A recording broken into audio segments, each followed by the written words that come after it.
So, hi guys, good evening. Magluluto ako ng chicken curry. Request ni Jillian Nicole. Na-miss niya daw yung chicken curry. Nagluto ako one time ng chicken curry. Kaso nga lang, kulang daw. Kaya nagpaluto ulit siya.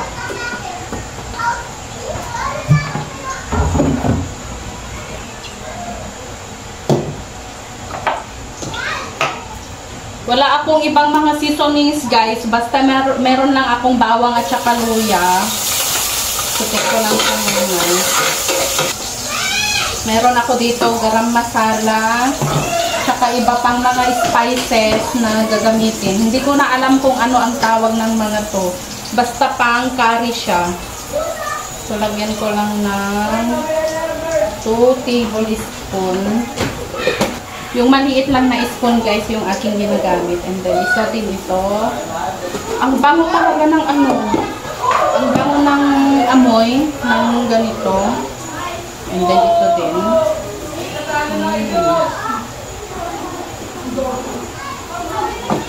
Basta yun. Basta pala tinatanggal ko kung ano. Mayroon namang mga spoon ko. And then, last is itong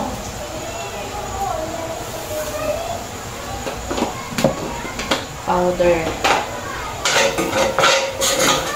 And then, ilalagay ko na din itong chicken.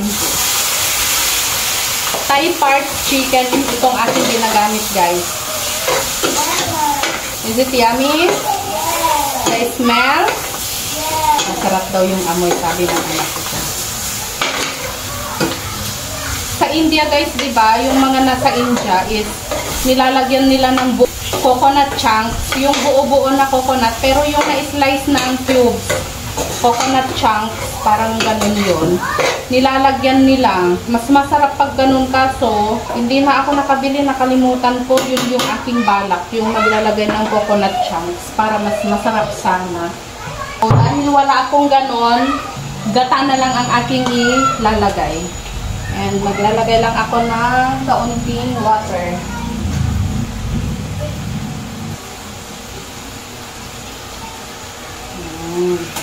Wala na akong olive oil.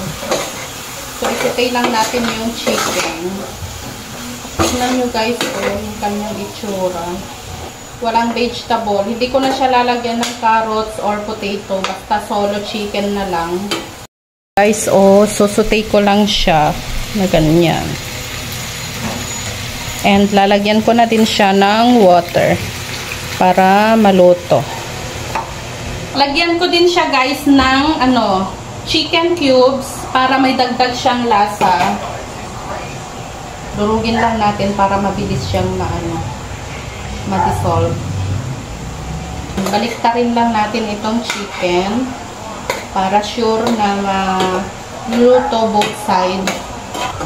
Si Lariela lang talaga guys yung anak ko na hindi masyado mahilig sa maanghang. Pero kung masarap naman yung kanyang masyadong maanghang. Ito nga palang gata na gagamitin ko guys is leftover ko din last time na nagluto din ako ng curry. Ilalagay ko na siya yung gata.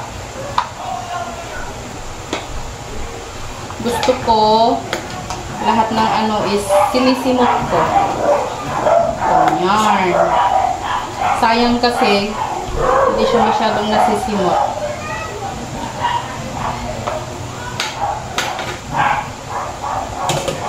Nag-boil din pala ako ng egg guys para idadagdag ko yung boiled eggs dito sa aking curry. Masarap din siya.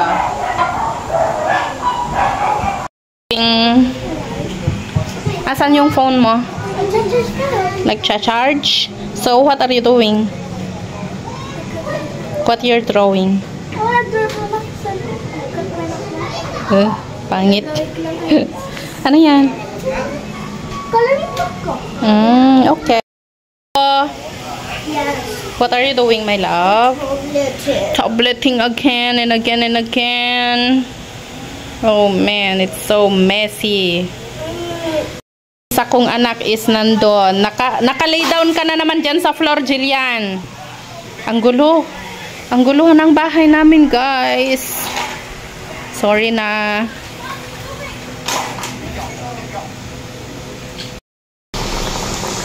Ulam tayo ng chicken curry na may egg. Let it wake up. Where is she? Let it wake up. What she's doing? She's cell phoning. She's cell phoning na? Yes. Oh man, tell, wake up now. Let's go downstairs. Go tell. Tell to her. What? Pastor, tell, let's go downstairs na ate. Go downstairs now. Ate. Go, tell. She can't hear. Go. No, you say it.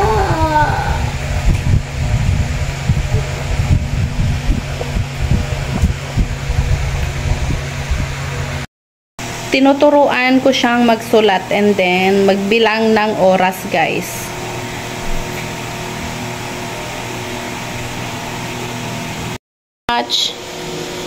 What do you want to say? I don't know. What you want to say?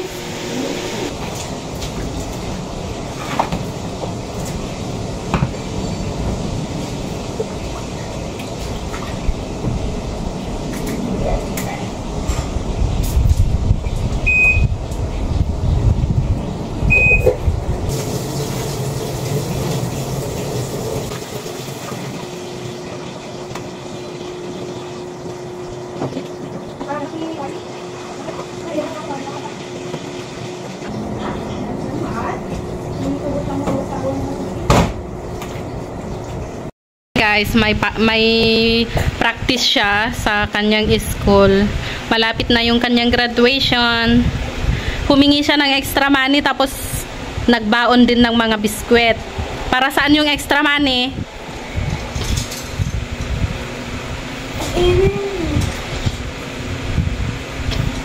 May kasama ka? May kasama ka? Maghati na kayo sa pamasahe nyo. Jillian, tig 15 yo. Jeplete yo. Para ano? Oo, kung may kasabay ka. Ha? Hi guys, meron akong sakit.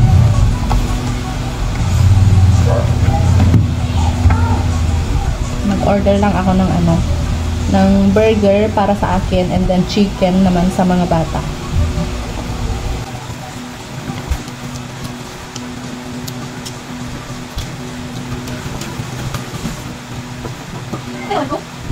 Wala ka lang daw.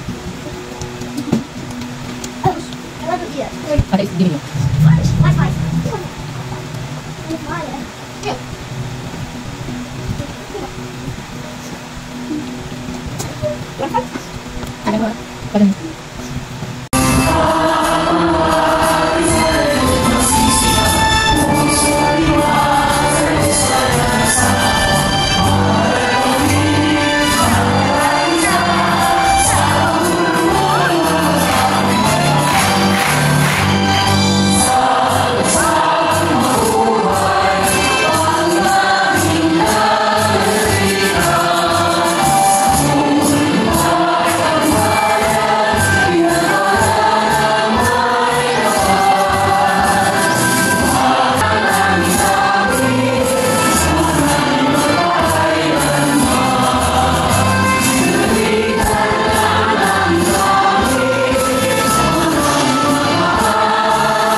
Sakit pa daw.